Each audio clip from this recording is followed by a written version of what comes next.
Right. It is May 10th at 1:30. We'll call the Health and Human Services Board to order. We'll begin with the Pledge of Allegiance. I pledge allegiance to the flag of the United States of America and to the republic for which it stands, one nation under God, indivisible, with liberty and justice for all. Good afternoon, everyone. Good afternoon, Commissioners. So, we'll kick off here by reviewing the minutes from the February 12th Health and Human Services meeting. Look for a motion for approval. Mr. Chair, I will make that motion. All right, we have a motion by Commissioner Hewsome. I'll second it. Second by Commissioner Ketchmark. Is there any further discussion? All right, all in favor say, roll call vote. Commissioner Dahlheiden, since he is online, we will do a roll call vote. Commissioner Dahlheiden on the minutes. I think I heard 9. It just really stopped. Commissioner Ketchmark. Aye. Aye.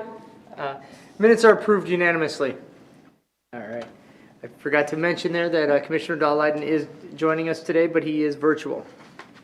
Okay. Next, I'll look for a motion to approve today's agenda.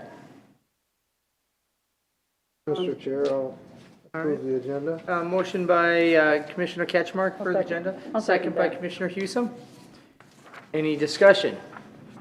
Hearing none. Roll call vote. Commissioner Dahlheiden. Aye. Aye. Aye. Aye.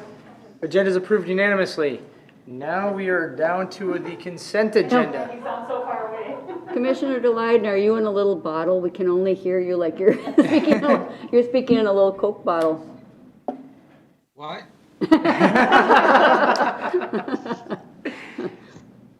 Use your outside voice. Yeah. I know, you're in kind of an interesting place, but Okay. All right, I'll speak up louder. I don't know what, yeah. Yeah, I think they're working on it. I can get enough to get by, but, Yeah. so we're moving on here. The consent agenda today, the large consent agenda. Yeah. Yeah. It's a little facetious. Mr. Chair, I'll make a motion to approve that letter. Yeah, I think that was, All right, we have a motion by Commissioner Hewsome, I'll second. and a second by Commissioner Wetter. Any discussion? Hearing none, roll call vote. Commissioner Dahlheiden. Aye. Aye. aye. Aye.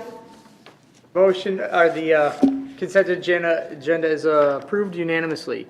All right. Mr. Chair, do you have a copy of the letter, or can I present this for your signature? I do have a copy on my computer, but I didn't print one out, so if you want to. All right. I think that's your name, Jamie, the signatory. Oh, it is. Maybe you want to, that's we okay. can modify one. That's fine. Amy will look it up. All right. All right, moving on. New hires. We have a new eligibility specialist. We'll turn it over to you, Jamie. Yes, thank you. I would like to invite Michelle Bratz to join me up here at the podium. She's actually going to say hello to the commissioners and step around so she can see Hi. Commissioner Dahlheiden. Michelle is a new eligibility specialist, formerly known as financial workers. Last year, we made the change to the title of eligibility specialist. So she will be joining Tammy Martin's team upstairs. Stephanie's team. So, thank you, Sammy. She'll be joining Stephanie's doing it in step down. She is the families and adults case manager up there. So this the area that we recently went to a case bank. So we'll have our first new staff person being totally trained in on the case bank. Nice. This is having the caseload. So Welcome. Welcome, Michelle. Yeah. I'm sure they'd like to hear a little bit about you. Yes. As she said, my name is Michelle Bratz. I live right here in Wright County. I have some prior work experience following policy in the Air Force. I was in there for 6 years, and then I worked for DynCorp as a contractor for a couple years. You say Air Working- Force? The Air Force, Okay. yes. You might want to step over so Commissioner Delighten can see you. And where do you live in Wright County, Michelle? I live in Howard Lake. Okay. Commissioner Cashmark's district. District 5. Oh, Yeah, very nice. so have you been there all your life, or? No, I've lived there for about 10 years now. Okay, welcome. How far back was your Air Force experience? Just recently did you leave the I Air know, I Force? got on about 10 years ago, and that's when I went into. Okay, nice. Thank you. Well, those that third floor is the place to be, because I tell you, if I wasn't doing what I was doing, that's where I would want to be employed, so it's So welcome, Michelle, and I think your experience in policies and procedures will serve you well on the third floor as Yeah, well. So- yeah. And you're welcome to stay with us for the rest of the meeting. and there's a lot of great people up there. I think so, I've met quite a few of them. Welcome. All right. Moving on here, the Employee of the Month for June. And I would like to have Patty Larson, I believe she's on our call, if she could please turn her camera on. This is going to be long, this is unprecedentedly long, however, we had 7 people that were all nominating Patty, and I was like, I usually would summarize the comments, but they were all good, so I thought I would just read, I talk fast, I'll read it fast, but really nice comments.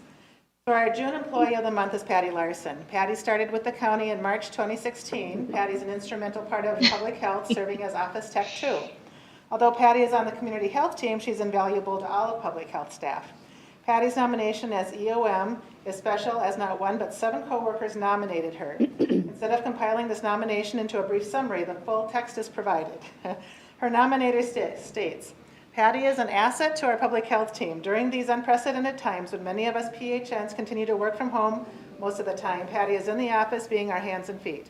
Whether it's doing a door drop-off or mailing information, child and teen checkup onesies, or children's books to families on our behalf, Patty does it all with a smile and a gracious heart.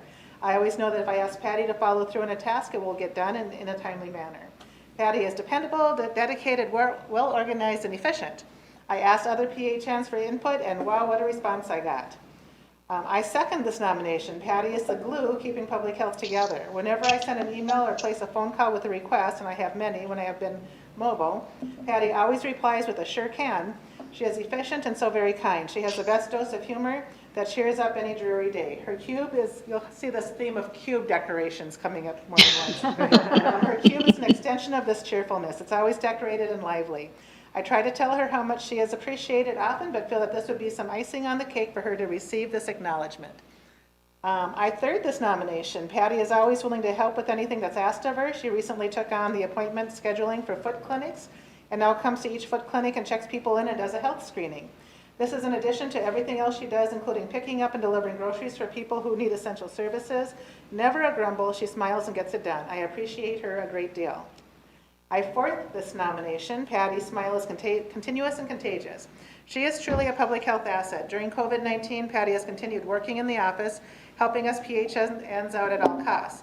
Patty has been especially helpful to me as the new kid. She knows the answers to all of my questions and is always flexible. Patty recently took on a new role with Foot Clinic, working as a greeter and check-in manager. Patty takes appointments and makes sure clients are signed in and scheduled for the next time. Patty rocks this role with a constant smile and cheerful attitude. I fifth this nomination. Patty is so helpful whenever I need assistance in meeting minutes or posting our public health Facebook page. She is quick to respond and always willing to help. Her smile and creative cube decor are always appreciated as well. I sixth this nomination. Patty is amazing. She can even make grabbing the public health mail an eventful experience. I kind of wonder what that's all about, especially when I receive so many promo catalogs. She always makes sure I know when my mailbox is getting too full or joking requests for some chocolates from the next order. She is helpful when I'm in the office, such as mailing things for me or creating labels for the 10th time in a row. She has a great fun personality and someone you can depend on for any task, and always has the most festive cube decorations for every holiday, especially Halloween. We couldn't do public health without her. I also nominate Patty. She's so very helpful in everything. I never hesitate to ask her for help, as she is always quick with a smile and a sure can attitude. She keeps everything running smoothly and quickly refills our resource drawer. She also keeps staff morale up with her cube decorations and little treats outside her cube. I always smile when I pass her cube, as it's a happy place. So thank you, Patty, and congratulations on being our HHS, this says May, but I think you mean June, Employee of the Month.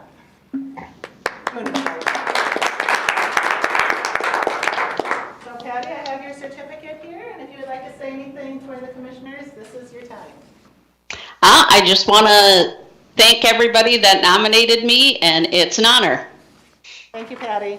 Thank you. Again, it's kind of with 7 people jumping on the back like that. And again, public health has had a lot of moving Yeah. parts this last year. And not only when people are saying they're mobile, but they're also physically at clinics. So it's great that they recognize the work that Patty does. So thank you very much, Patty. Yeah, yeah. Congratulations. I believe you know her husband. Your husband works at Wright County too as well, right? So her husband is Ken. That's who? Ken Larson. Oh, Ken, and, sure, yep. So that's Yeah. another married couple in our Wright County Another, family. yeah. Well, Thank you, Patty. yeah, it's a great, you know, you're doing the county, you know, a great service, so thank you so much. And no more of the long ones. Oh, come on, that speaks loudly of It how does, it really amazing the does. I HHS did not staff want is. to, yes, I didn't want to cut it back at all. It was really so well written. So the bar is now high. Patty, you have the record for the most nominations, so let's see if somebody can top you. So, I'm gonna see if we can get 10. and I was just gonna say that, the she's next out at the one will have HHS building? Yes. Okay. Yep, she is. Okay, moving on to regular agenda, the presentation on the 2020 annual report. And I'm going to ask Christine to pull it up on the screen. I think you all have a copy of it on your, that was sent to you as part of your packet. Every year, right, our Health and Human Services does an annual report. But we had so much going on this year that we kind of copied our design from last year. Amy is very humble about it, but she does a really nice job with our annual report. So Amy pulled all of this together. So this is our 2020 annual report. Again, to strengthen, support, and serve our community. You'll see on the first page a message from Jamie, trying to highlight some of all the things that were going on this year. So especially looking at the strategic highlights, we've got all kinds of things. And I would like to, just say that I think even as the quote says, that we recognize that 2020 was not going to be a normal year by any marker. However, we were determined that while the services we provide will be primarily virtual, the impact would still be very real. And I think that was borne out over the course of the year with the pandemic as that developed. We implemented on-base last January, so this goes all the way back to the beginning of 2020.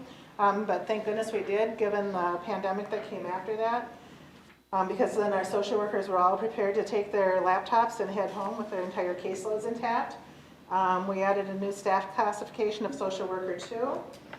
We expanded our Safe Families initiative. We eliminated this is a big deal. We eliminated the MidChoices wait list. Currently, we're allowing customers a very timely assessment. If you recall in the past, almost since the time that MidChoices was implemented, we've been running a wait list and not meeting the 20-day time frame that the state had for doing the first assessment. We collected more than $14 million in child support, and that's about par for the course that we do every year. However, I'll say during a pandemic with people having lost their jobs and all the things that have to go back and forth with that, I think that was amazing. We improved our SNAP food program processing time by 8%. Public health provided contact tracing for residents experiencing COVID symptoms or a positive test result. We delivered essential services to residents. We provided information and services to schools, employers, and long-term care facilities. And we started our planning for the vaccine distribution in 2020 for 2021. The executive summary is on the following page. Notable here is that Wright County exceeded the thresholds for each of the 10 performance measures in 2020, resulting in no performance improvement plans required. And we also achieved higher performance than the statewide average in 6 of the 10 performance areas.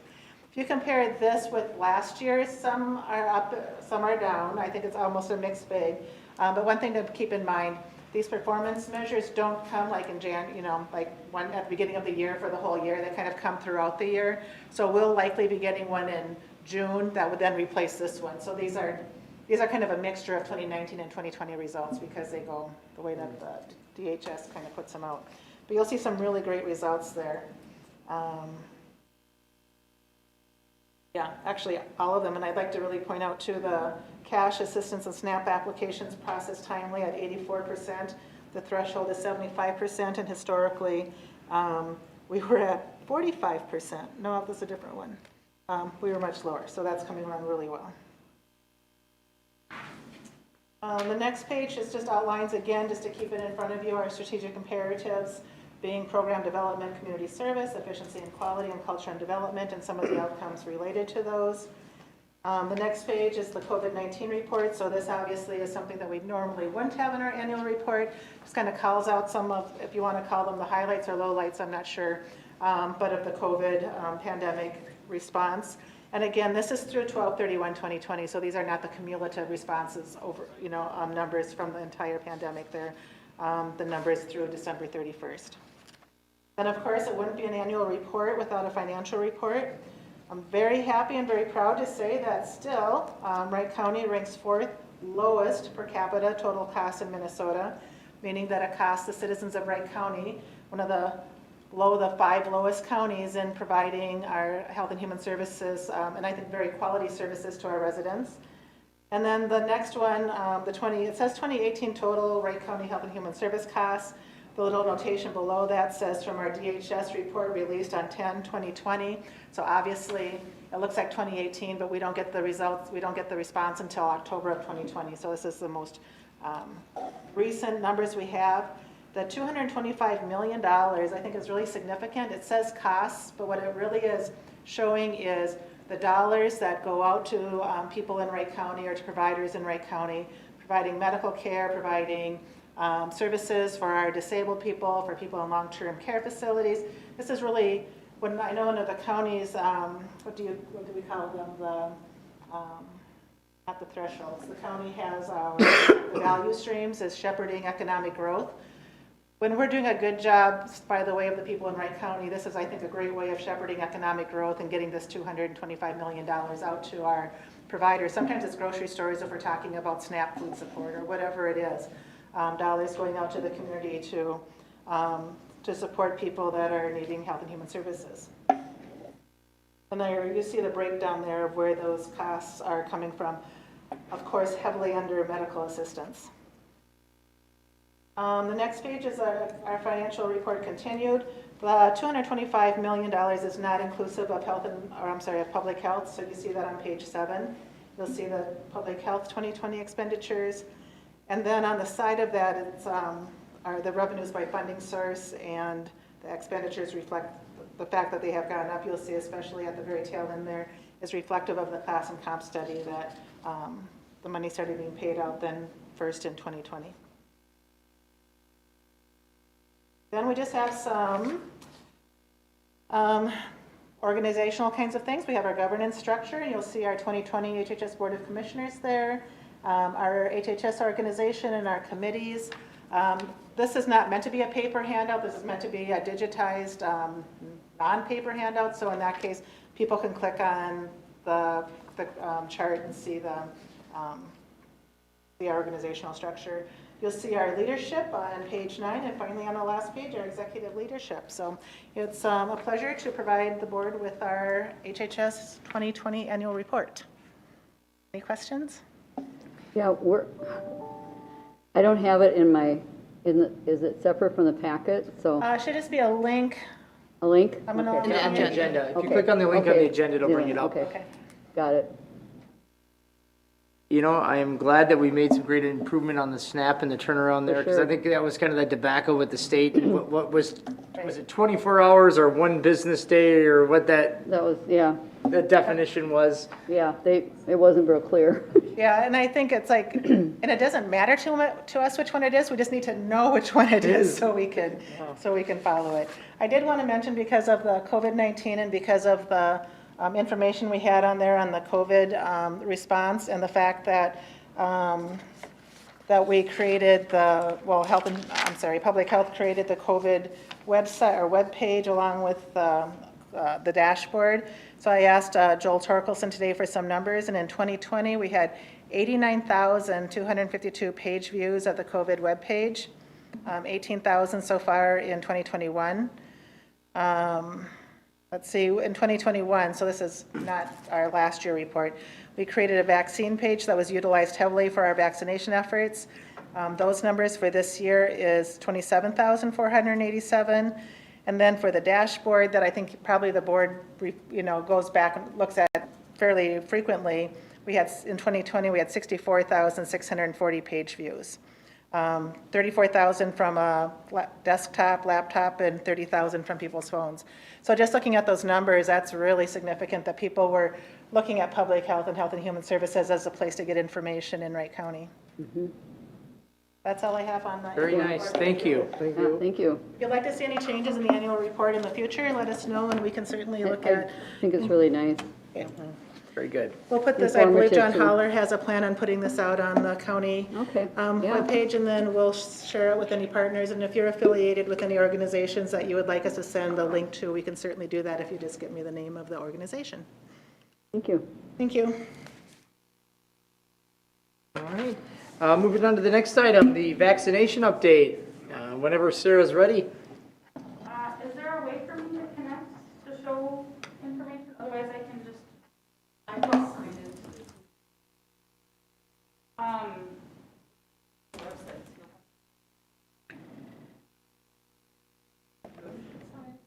Oh, I should sign in. I misunderstood you. I thought you said I'm signed in. Okay. Share screen button up at the top by your view.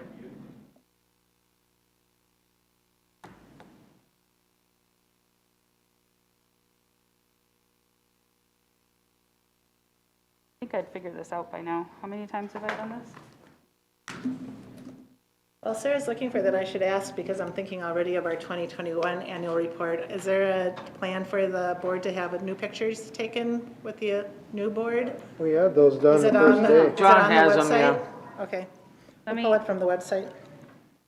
hold on, stop talking to him. There. Everything's quiet now. You can always do a new one. I don't know how they turned out.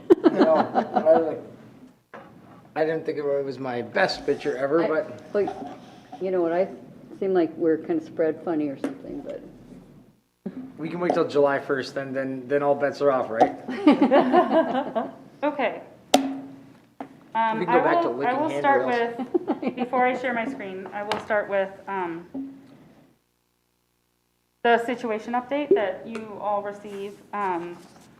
So as of last week, Wright County had vaccinated 12,281 county, well, not necessarily county residents, but individuals through our various vaccination methods.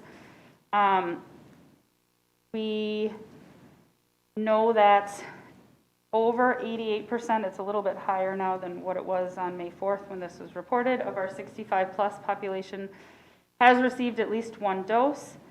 And we have somewhere closer to, let me pull that more current data up, of our population, we have 51.5% or 52,000, so it's an increase of about 2,000 folks since when this was reported a few days ago, the end of last week, have received at least one dose for our 16 plus population. From the county's perspective, we were filling appointments up until 2 weeks ago. We had no problem filling appointments, which is a little bit different than most of greater Minnesota.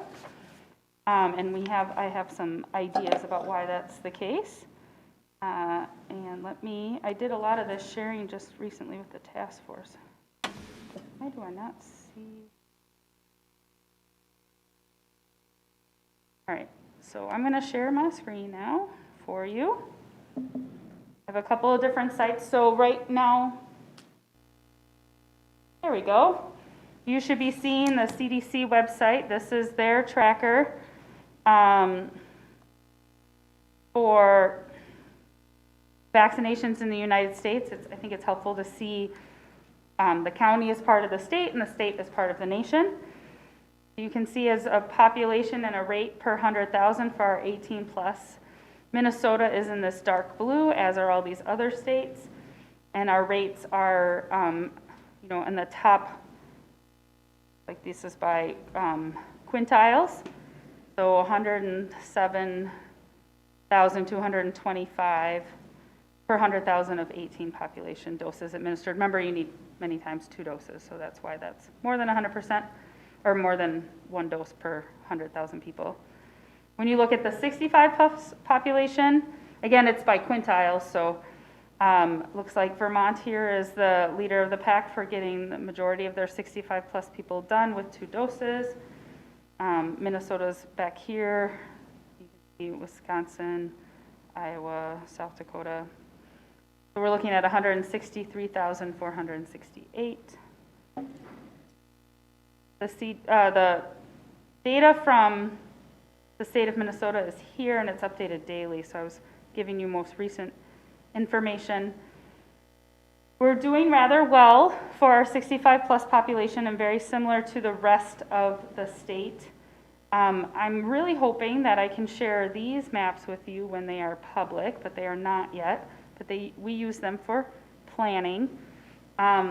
We have every zip code in the county is over that 70% threshold for our 65-plus population. And the range is from 72% all the way to 99% in some of our zip codes. Wow. And most of them are in the 80%. That's our, obviously we're really excited about that because that's our high-risk populations, making sure that they're getting access to vaccine when they want it. We continue to vaccinate, and right now we're kind of doing smaller groups of people. We aren't able to sustain the big volumes we were doing through highway because most of those people are done. And what we're seeing now is we've done a clinic last week in Howard Lake where we served about 55 people. So much different scale than what you saw at Highway, if those of you that participated in the Highway clinic or visited us. We are also going to be working with our jail and doing our corrections population. And then they're looking at different locations across the county where those rates are a little bit lower and making sure that we're reaching people where they're at. We're also preparing for the 12 to 15-year-olds. So in the news, we understand that the ACIP, that's the group that reviews vaccine information and makes recommendations to the federal government, will be reviewing a request from Pfizer later this week to approve 12 to 15-year-olds for access. That's not a vaccine that we currently provide through local public health. It's generally provided through our healthcare partners because of the freezer requirements of it. In addition, I believe, and I think my community partners believe, that many of our parents are going to want to access that through a provider, going to want to talk with or have a resource at the healthcare provider. So we're having conversations with all of our healthcare providers about having access to that vaccine through their local clinics and hoping to expand that access. We're also helping to support those healthcare partners provide vaccines in schools. So we're not doing the majority of the logistical work, but we are providing staff to help vaccinate. So many of our school districts either provided vaccines on site or were allowing students to leave campus and go to a vaccine clinic that was accessible to them. And we continue to help connect those schools to that as we anticipate that next group of people. And much like the first round of eligible folks, we expect there'll be some really eager beavers, right? Ready to chomping at the bit, waiting for that approval. And then there'll be other people who are gonna wanna take a wait and see approach.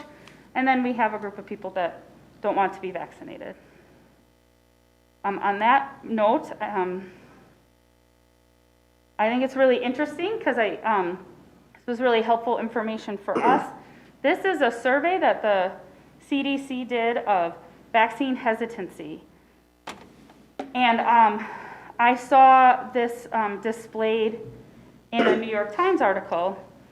And what was interesting to me is Wright County and the Metro had similar data versus Greater Minnesota. And so I think that was very informative to us as well in our planning and in providing access to vaccinations and why we continue to fill clinics. Even though many parts of the Greater Minnesota area were not filling clinics weeks before us. And that was because the demand was much higher than I think people anticipated. Sarah, can you explain what those colors represent? I'm going to click on them because I think it's even better.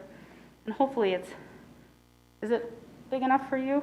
The lines don't really come through, I see. So if you click this, the question might be helpful to know is, the survey asked, once a vaccine is available to you, would you get vaccinated? And the answers that people could choose is definitely, probably, probably not, and definitely not. So they took those that reported hesitancy with the probably not or definitely not and calculated that out as a percentage of the population.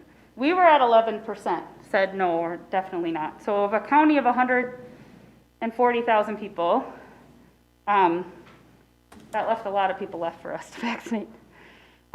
You can see Carver here and Rochester or Olmsted are out as leaders at 9 and 9. Hennepin is 10, Scott is 10, Coda's 10, Sherburne is 13, Anoka is 11 like us, Ramsey is 11, Washington is 10. What is McLeod? I'm just curious, McLeod and Meeker and Stearns. 12, good question, 12 and 12. Okay, So Pretty close. pretty close, yeah. close, but I for whatever, and there's a New York Times article, they have us grouped in with the Metro, so they must be statistically significant in the differences. Now it'd be interesting to know how many people filled out the survey, you know? Yeah, So exactly. we estimated hesitancy rates in 2 steps. First, we estimated the rates at the state level using the collection period of March 3rd through March 15th. And then we utilized the estimated values to predict hesitancy rates in more granular areas using the Census Bureau's 2019 community survey sample. To account for county level estimates, we used the Puma to County crosswalk, the Census Center. You know what that means better than me. But there's a full methodology, but yeah, it's interesting. So I do think, though, that was an educational point. We spent actually quite a few conversations on the phone with the state about the demand in our county. Stearns was, I think, several percentage points ahead of us for many weeks, and we were filling clinics. And I think what we learned is that there just was not the volume in Wright County when people wanted it. And so it's an adjustment on our end to make sure that all of the resources know what the demand is in Wright County so that we can get folks the vaccine that they want when they want it. And that's, pretty important for me right now because we're still dealing with pretty high case rates. Minnesota is the 4th highest right now, driven by variant transmission in cases in the state or in the country. And then Wright County is right up there of our transmission. So the more vaccination we see happening, I hope those cases come down. We see less from the kids' perspective and the group that we've been focusing on. Vaccinating them, they don't have to quarantine. They can, I know many of our schools were really happy to participate with us because they want their kiddos to participate in graduation, not miss out on spring sports. I think they're hoping that they can provide more tickets for graduation. And obviously the governor has announced Thursday the opening of more things tied to both vaccination rates and just being in the warmer weather and being outside. Any other? I'm happy to answer questions. Yes, Sarah? Yeah, Yeah, great, thank you. All right, the information or minutes from the March Health and Human Services Advisory Meeting. Yep, you should have those in front of you in some format. We had a meeting on March 24th. Commissioner Hewsome was present. I would say notable, under the open forum, we're trying to elicit more information and feedback from our Human Service Advisory Committee, and we were discussing at that point, we were almost imminently ready to deploy our new integrated services, so we had a lot of conversation around there. You'll see under that number 8 open forum under A2 that integrated services aims to reduce barriers to services, reduce time from referral to services being received, and increase coordination amongst all the different kind of players. So we had a lively discussion around that. Our next meeting, I was just going to maybe hit Commissioner Hewsome up. I see one of our items is update on the American Rescue and Relief Plans. So maybe if you could, we'll add that to our agenda for our meeting in May, which I believe is May 20, it's coming up. Hopefully I have 26. more of an update by then. Okay, I know, that's just kind of it. So this is, this is our minutes from that date. I would entertain a motion to approve them, I guess. I'll make a motion to approve them. All right, we have a motion by Commissioner Hewsome, I'll second. second by Commissioner Catchmark. Any discussion? Hearing none, roll call vote. Commissioner Dahlheim? Aye. Aye. Aye. Aye. Aye. The minutes are approved unanimously. Thank you. And now Commissioner Dahlheim is definitely with us. Yes, we heard him. Yeah, we can hear you. Must be orbiting closer. Yeah. Yes. The cellular strength got stronger. Oh, Okay. you don't want to use my outside voice anymore? Now we need a whisper. Yeah.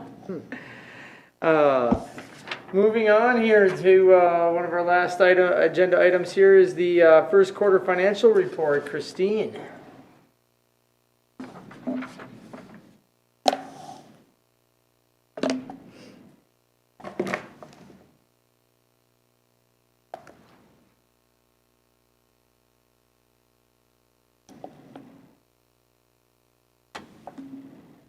Okay, good afternoon, Commissioners.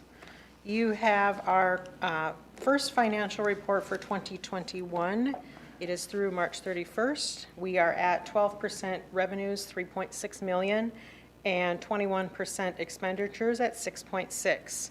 For our newest commissioners, our revenue does trend this way because we received the property tax that's been allocated for Health and Human Services in the month of June and then again in the month of November, which is one of our larger revenue sources. So they don't tend to parallel until we get to mid and late year.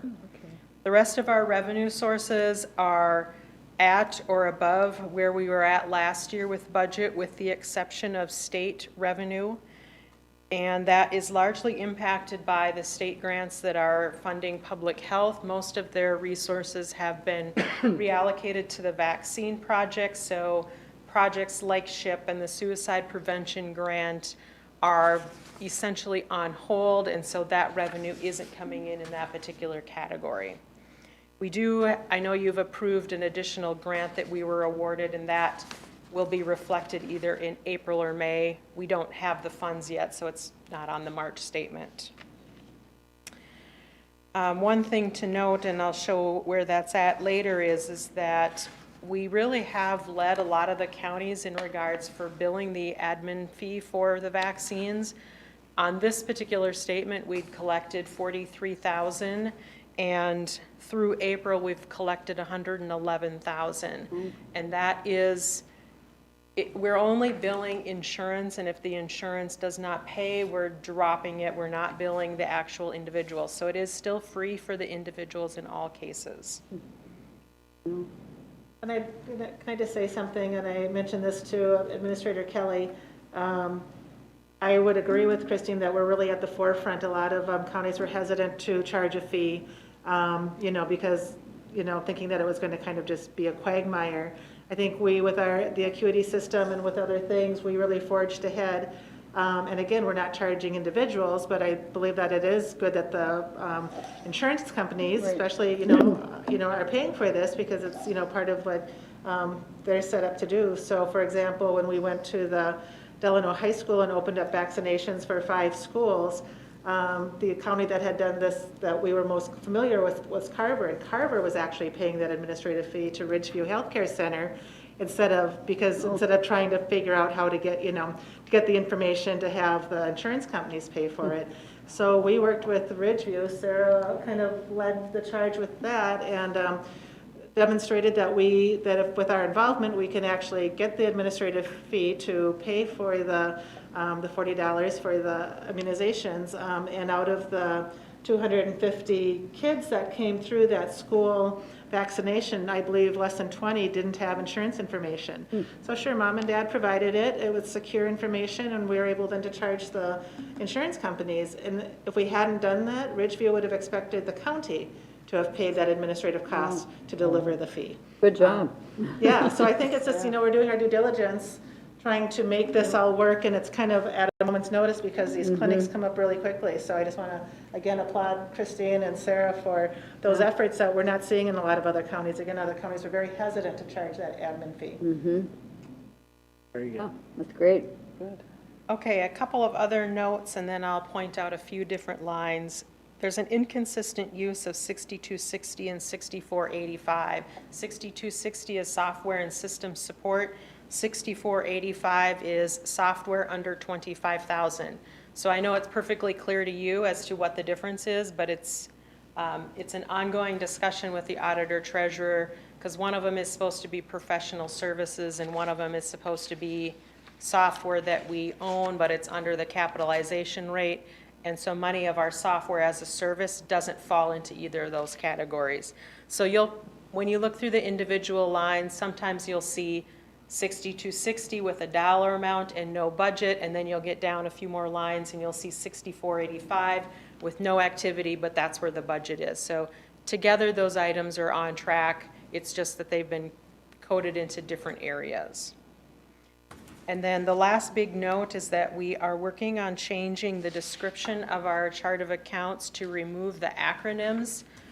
So you won't see that on the March statement because it's happening now, but for your Q2 and for the budget, we will be removing the wording state grants and just putting the actual child protection allocation, or writing out the description for CADI instead of writing CADI. Same thing with federal, we removed the words FED grants to give us more space to write that language out. So then on page 7, our audit fees, 6262, it's about halfway down. It's at $6,300 and our budget is $7,000. That we are billed for our portion of the single audit every year, and it kind of fluctuates. I believe we will probably have one more bill from Clifton Larson Allen, but we are pretty close to our section of the audit with the program part is nearly complete. So we should be pretty close to that overall budget. And then liability insurance, 6353. That one's the second line from the bottom. That is, for the new commissioners, that is paid one time per year in January. So the fact that we're at 99% of our budget, we're spot on. There won't be any additional charges in that category for the rest of the year. Then on page 8, 6620, computer or software purchases. This is for computer or software over $25,000, and it's in our budget. It's reflective of on-base enhancements, which at this point in time we haven't needed or been able to do any of them. So that's why it's still sitting at 0.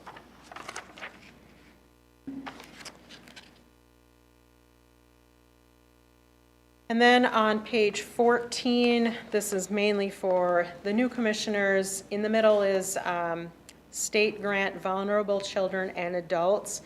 That has a budget of $900,000. That's a one pay. We usually receive it in July. So that particular line, I know it looks really large, but that's how it will look until July, and then it will be at 100%.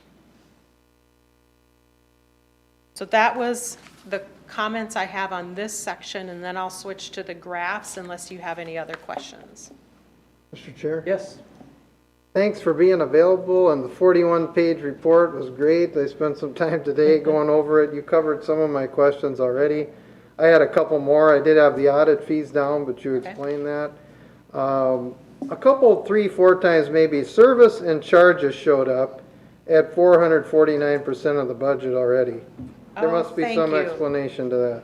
So admin is 11,480, and so that's administrative costs or costs that are shared across all of Health and Human Services. It goes into that pot, and then it's reallocated out into that service and charges line to public health and social services and financial services.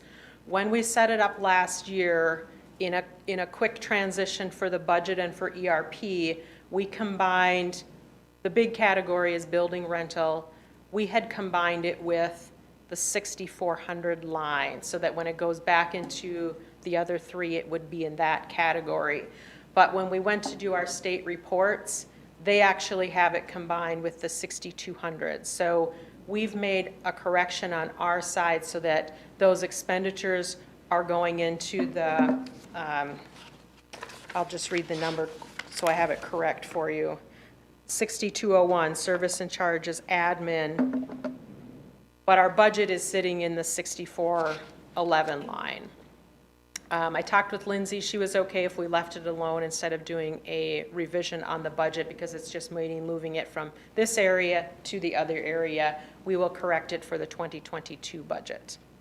It's kind of a messy deal because we started breaking out building rent out of different departments, but we have to charge it in certain ones because we want to be able to capture funding that is associated with building space. So when we moved them all out of the departments, and this is one of those situations where when we did that, it didn't get put back necessarily.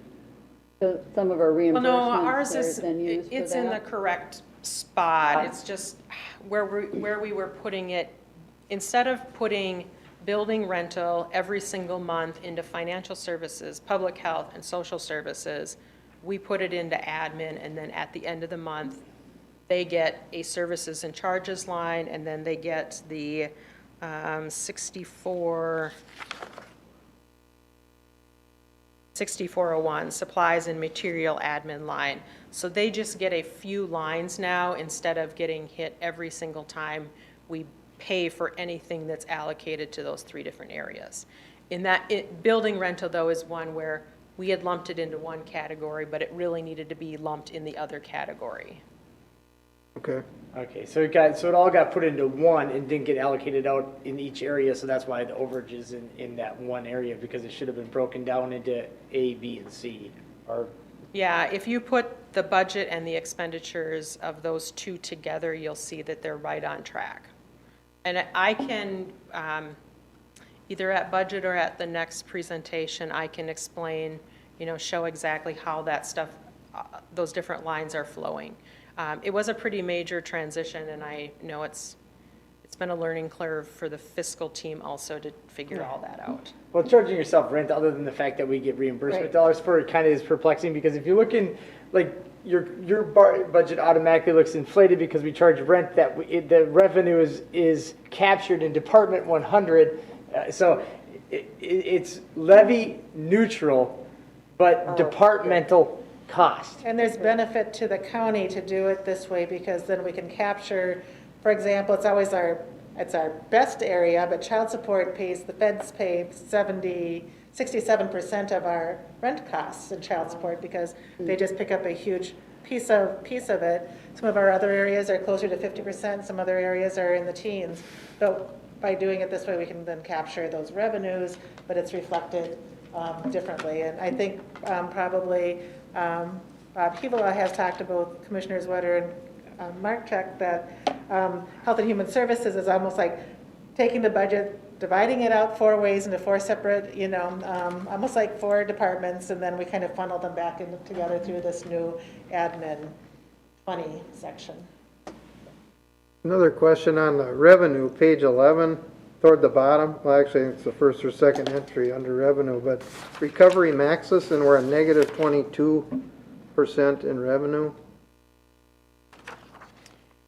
The recovery would typically mean like collections that we're collecting. Is that like toward the very bottom of the page? Yeah, about the Yeah. 6th from the bottom. I need to go back and ask specifically about that one, because there was a case, Jamie, and maybe you can remember, originally when they rolled out the new healthcare plan, we were able to capture if we had overpaid for something from a client, and then Legislatively, they changed it. Legislation changed. They said that these cases are no longer eligible for you to collect those overpayments. So we ended up having to go back and pay clients back what we had collected for their overpayments. But that was really more like 2018, 2019.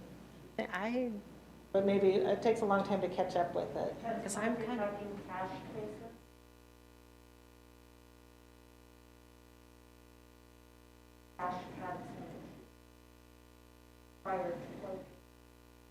I can just get a listing of exactly what went into that particular category. Okay, that'd be helpful. It was just unusual to see the minus there, and I thought, I'm gonna ask Especially about in a that. revenue line, but yes, typically these would be collections that we're making because people received an overpayment on one of their benefits and then we discovered it and then go back and try to correct the issue by either reducing the benefits that they're currently receiving or having them pay back. Can I tell you a really quick, cute story? The day, like the most recent stimulus checks that went out, I had a call from a woman who couldn't find, and that was when we had closed HHS down because of the potential COVID exposure, and she was trying to get a hold of someone because she wanted to pay her $300 that she owed for her disabled son's SNAP overpayment, food support overpayment, and was really determined to make sure that she told somebody on the phone she was going to pay us, and even though we were closed down, she was looking for a live body. So we got her to us, and we wrote her out a receipt, and she paid us out of her stimulus funds to pay for her adult son with a disability back on his overpayment on food support. So those are the types of ways that we do get revenue in for these kinds of lines. There's page 16, third from the bottom, emergency shelter, we're 800% over, budgeted 2,000, spent 17,998.75. It actually says 900% over. Well, Yeah. no, I think, no, you get credit for 100%, Michelle. Yeah. I don't want to make it worse than It's it way is. over. So, this is an area that we have not used in the past as a line item. We have only child foster care, Rule 1 line item, which would be the bottom of that page, which you can see is a very large area. This is a cost for one child for 1 month. We opened that line item because it's a child with specific needs and one facility that could meet their needs. So because we don't typically use that, other than if a child is in placement for 3 days or less, it became a expense for a month of placement. So Kate and I have talked, and we're going to take a look at this because we used it in a different way this year than we ever have, and so I'm not sure what we can do going forward with this, but she and I are going to meet and try. If we had rolled it Typically, in, this would have been labeled as just a regular child foster. so if it was rolled into that last line, that Rule 1 would hardly be discernible, but because it's standing out there in its own under this new category, it certainly looks like a large amount. It is a large amount for one child for 1 month. It's very large. Well, it gives a good perspective of what you're dealing with. Last thing I have is page 34 to 41 includes a lot of multiple facilities. It talks about building, construction, justice center, tactical center, other things unrelated to you folks. I'm just wondering how that ended up in the Health and Human Services report. We had a reporting snafu because actually the first report that you were looking at isn't run correctly either, but I had already corrected it one time, and so we'll be meeting to, there's a process called report stacks within IFS where you can save the same 6 reports to run exactly the same, and that wasn't being used. So that's why this time the reports are inconsistent and include a lot of other information that you wouldn't normally get on the Health and Human Service CIP funds. So, Okay, I just want to make sure I wasn't missing something, and no, because I saw a lot of other things. But parks, there's some reference to parks. yeah. Okay, thank you. The first batch of reports that I got was at 61 pages, and I'm like, whoa. Oh, thank Excellent you. questions. Thank you, very helpful. Okay, so then the next part is our dashboard graphs. So for income maintenance, the random moment time study, overall, it's at 24% of budget, so it's pretty close to on track. You can see from quarter 1 and quarter 4 of 2020 that it's been climbing again. We took one quarter where it had dropped. Any particular questions on that one? So that was IMRMS. Yep. So this is where you'll see some better clarity in the future. Instead of saying Fed grant, you'll see it written out. Okay. We like the words written out. After long enough time, the acronyms do seem like words, you know? It's hard to remember what the words are, you know what the acronym is. Well, we're going to try and, when we can, include the acronym as well, because so often in conversation, we still use the acronym. So for social service time study, that is at 20%. The two biggest ones that have really taken a negative dip compared to the where it's gone before is the state and federal min choice line. So you'll see, this is where we were at for quarter 2, and this in between quarter 1 and quarter 2 is when they had the training last year, and people went working from home across the state. So is the drop we're seeing related to the training, or is it related to how all of the other counties are really handling their min choice assessments? And we don't necessarily really know. We can only look at our data. This is a pool situation. Yep. So it gets difficult when we're part of a pool because we're only responsible for our own information and we don't know what else has been added into that pool or taken out of that pool. Any questions on that one?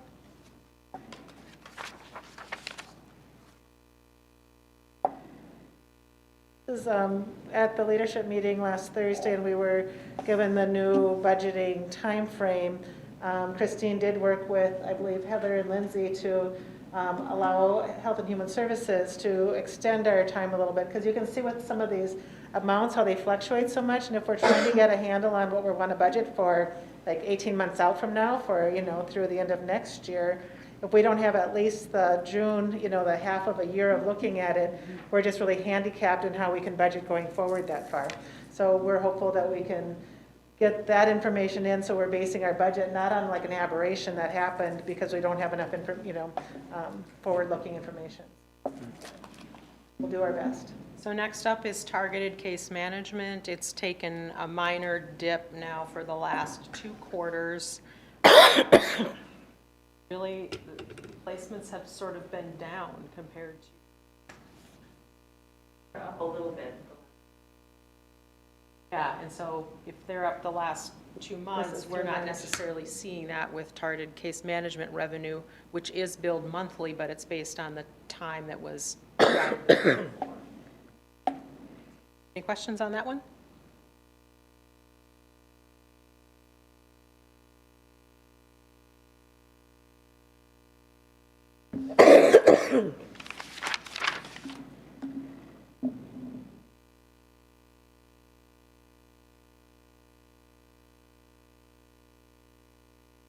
Next is going to be our waiver revenue. The waiver revenue, even though it's reflective of a small decline, it's sitting at 21% of the budget. The fiscal team, along with some extra special help from Nessa on Jill's team and Leanne, they've been working on doing some rebilling going back to April of 2020. There are certain situations where there's not enough units or providers have to be changed within the system before we can go back and bill for the services we've provided. So Kate has rebilled from April to January 31st of 2021, and so we should see another $45,000 in revenue just from that rebill process, which puts it a lot closer. It's at 24% of our budget. One of the challenges they encountered is that sometimes when clients start services, they have to be marked as do not claim. But if that's not removed, once their situation changes, then we continue to not claim when we should be receiving that revenue. So That's what a lot of what they were working on fixing this time around. Questions on that?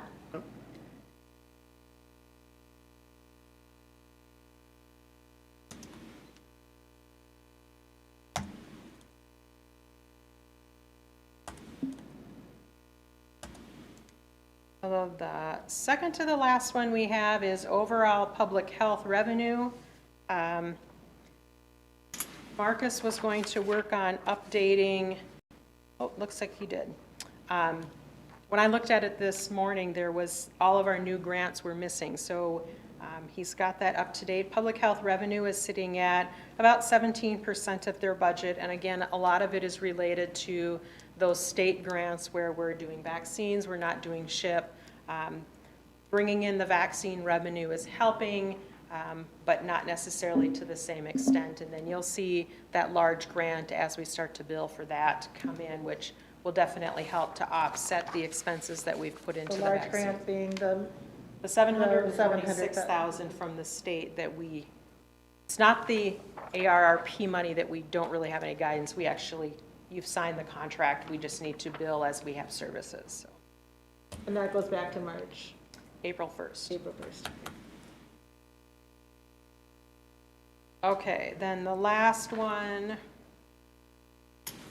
is our out-of-home placements. And this talks to what Michelle was referring to is that when you look at the emergency placements and that one particular line, it stands out. But overall, placements are sitting at 25% of the budget.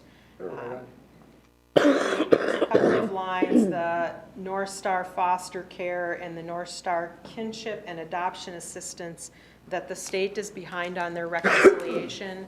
The state takes what we've paid for foster care, what they've paid for adoption, put it into a magic box to come up with a formula, and then if they determine that we have paid more than they've paid, then they will reimburse us. So it either goes into one of those three lines or we pay them, vice versa. So, We have a lot of well, I mean, this one actually goes through two calculations. You get your first fundamental calculation and your second fundamental calculation. So you can, this is one where you can actually follow it through. It's just not simple to explain, so. That is the majority of my presentation. And for the new commissioners, the out-of-home placements are primarily county funding, so levy dollars for those. Rule 5 is one that has a, I think it's about 20% reimbursement rate, but the rest of it is not. That is everything for me then. And our out-of-home placement collection is what, maybe, I'd say under 10%. that's what I say, yeah. I mean, Not much. Yeah. it's So, you know, I think it's a lot of work, and I mean, sometimes, you know, and it makes sense to do it, but I think as we talked about last year in board, in some cases it doesn't make sense to do it, and that would be for having families repay a portion of their child's placement costs, and so we're working under kind of a new formula, which is maybe a little bit less stringent on being very challenging to parents who don't have a lot to fall back on to pay this. So we'll have to get some more numbers and bring it back to board maybe later this summer on how we're doing on our collections in that area. I think we're collecting a higher percentage of what we're billing. We're just not charging as much as we used to because of family situations. And unfortunately, the cases are, kids are in needing much higher level of care, or the individuals, not necessarily kids, individuals, or higher level of care, so we're going to these much costlier facilities that it's almost impossible to get them to pay So back. I'm 'Cause some looking of at those that places, $17,000 for 1 month for that one child. Yeah. So I mean, to see that's what just, that I mean, family's there's just no way resources you're are. gonna ever get these people to pay back that, because it's just, They don't have funds. there's just no way. I mean, Right. Yep. Thank you, Christine. Yeah. Thank you. Thank you. if they had 17,000, they'd probably have a nanny watch their kid around the Right, clock, it'd and be it a lot probably, cheaper. you know. Yeah, exactly. We do have a couple of director's comments, so if you're okay, we would like to just run through those. And the first one is a proclamation on child foster care awareness. And you should have the and this will be delivered by Michelle, and you should have that as part of your packet. Yes. Oh, and I have this for you, so while she's doing that, this is the card, because of course this year, this COVID year, we were not able to get together or provide the foster care picnic, so instead, the foster care family providers received. Okay, oh, yeah. So this is our Child Foster Care Proclamation for 2021. Whereas families are the foundation of our communities and our country, whereas all children deserve a stable, supportive, and loving home in which to grow, thrive, and realize their fullest potential. Whereas foster care plays a critical role in providing young people who have had to be removed from their homes a critical place of refuge. Foster care is an invaluable resource for keeping children safe in temporary circumstances and providing stability, direction, and comfort to our county's most vulnerable citizens. Whereas the dedicated individuals, families, professionals, and faith-based and community organizations who support children in foster care help maintain essential parent-child relationships and support parents who are working to regain custody of their children. Whereas we honor the selfless people who open their homes to nurture children and promote healing, reunification, and family-based empowerment. Whereas we encourage all citizens of Wright County to invest in the lives of children and to provide them with unconditional love, support, guidance, and every available resource to ensure their health and well-being. Whereas we acknowledge with gratitude the selfless citizens who open their hearts and homes to children in need and the organizations that tirelessly support foster and kinship caregivers. Whereas this month and every month, let us take the time to help children and youth in foster care and to recognize the commitment of those who touch their lives, particularly celebrating the foster care providers. Now, therefore, in recognition of the numerous contributions made by Wright County's foster care providers, the Wright County Health and Human Services Board proclaims the month of May 2021 Foster Care Awareness Month and call upon all citizens to join Wright County Health and Human Services in celebration and support of child foster care. Nice. Thank you. Thank you, Michelle. So we'll A resolution to support. entertain a motion to, I would make that motion to accept that resolution with, we have a motion by Commissioner Hewsom, second by Commissioner Wetter. Is there any comments or discussion? Hearing none, roll call vote, Commissioner Dahlheiden. Aye, and I give her a 9.7. I knew it was coming. I Aye. thought it was a 10. Right, and the proclamation resolution is passed unanimously. Thank you very much. Thank you. And thank you to the foster care providers out there. Yes. My third update you'll like, because I think I sent it to you in an email, the CHS Public Health Update, the 2021 Legislative Report highlights local public health, so I think I maybe sent it a couple weeks ago. So that information is there. I don't know if there's anything you wanted to highlight, Sarah? Okay. And that's a Minnesota kind of a overall state update. You should have in your packet our staff kudos, so every once in a while we like to get out in front of the board, people that are appreciative of some of the work that Health and Human Services does. So if you get a chance, we'd love it if you could take a look at some of those, our kudo file. And then finally, I wanted to update the board on our telework initiative. For the newer commissioners, just so you know, like a number of years, maybe in 2018, Health and Human Services was the first, and I think it's still the only so far, county agency to avail itself of the county telework policy. And at the time, we were planning for the new building, so Health and Human Services, in knowing how big our department was, agreed that we would have 48 teleworkers, and with 250 staff, that's about a fifth or 20% of our total staffing population. If we had them telework and not require an office, it would save about over $600,000 in the cost of the new building, and we would have a nice cohort of teleworkers. So it's taken us all these couple of years to build up, this telework cohort within Wright County, but I just sent to Sean Johnson our last group of 16 teleworkers it's not quite 48, but we're right on the cusp. I think we're just keeping a couple on hand to see if anything develops between now, and going into the new building. This last iteration of rolling out teleworkers, these 16 teleworkers, we actually had about 30 candidates. So this was the first time that we had way more candidates than we could fill with our telework positions. And just so the board knows, when we have telework positions, what we do is ask that the teleworkers take on additional tasks, whether it's additional number of cases or some type of other project-based work that would then kind of account for not being in the office and some of the things that you do when you're in the office, whether you're on committees and those kinds of things. And to date, I would say particularly in Kim Johnson's financial services area, we've reclassified 1 or 2 positions that we didn't have to come, and ask for new positions because the teleworkers took on, in her area, the teleworkers take on 20% additional cases.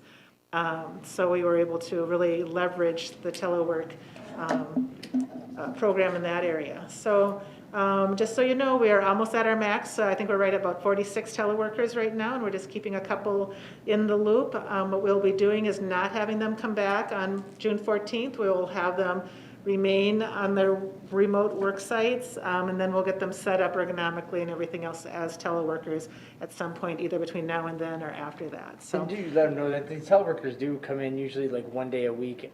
yep, So either 1 or 2 it's not days like a week. they're totally vacant Their entirely. landing day. Yep. So in our, right, so in our new building, you'll see we have 2 landing pads for teleworkers. I think one has 7 spots and one has 5 spots. We also have collaboration areas, and we'll have additional areas that if they want to integrate right in their team, they can come back and be in their team. But teleworkers need to do regular in-house backup. They need to be at meetings, and they usually are in the office at a minimum 1 day a week. Mr. Chair? Yes. Yeah, Jamie, when you brought this before I think it was Personnel Committee, how many Oh, years? yeah, right. 4 years ago or so. And, I mean, you really had strict guidelines for who could or could, really didn't qualify for this. And the plan to add 12 per year for 4 years. And when you came back with the increase in efficiency has increased so much, and it was, just a real success story. And that speaks to the program and to the people that are doing that, because not everyone, it's not a good fit for everyone. Right, So, and I don't know if we've really had to recall anyone, I don't want to say that across the board, but we do, we hold them to a fairly high standard. We not only go through what the county has their policy, I'll check to make sure that they're people that keep, I would say, a sufficient, hours of leave available. We don't want to have somebody be a teleworker who uses up every last hour of leave every paycheck because, that, or every time period. We check them for ability, just technological savviness, that they're able to complete the tasks and things like that. And we really just do pick really high caliber people. Not to say that the ones that aren't selected aren't, but we wouldn't put forward, we want this to be as successful as anybody, so we want to make sure we put our best foot forward. Well, great. Is there anything else before we adjourn here? Oh, I'm sorry, yes. I'd like to have Sarah announce that we have a retirement of one of her 3 public health supervisors. Mary Nesseth will be leaving at the end of the month. oh, Mary Nesseth, she has worked at the counties for 28 years. oh, I would say replacing a retired CHS administrator who'd been with Wright County for many, many years. I appreciate both John and Mary, who have many years of experience and can kind of catch me up on the history, so we don't necessarily repeat mistakes, or we can learn from the past and understand the community a lot better. She's been a wealth of knowledge in that way, and knowing which staff we've had and how they've done different programs and grants and how we ended up being in the position that we are. And the fact that she stayed in with us through this last year with all the chaos. Yes. yes. So we needed every bit of nursing time that we've had. Our supervisors have been vaccinating, so we appreciate her very much. We may be a little jealous too, that she gets to just go be retired. But yeah, very happy. Yeah, Congratulations. congratulations to Mary, and Yes. Appreciate thank you that. for Thank you. all the years. Well, I think there's something being planned, and we'll let you know what that is. Okay. Very good. Thank Well, you. then I wish everyone a very good day, and we will adjourn the Health and Human Services meeting at 2:45.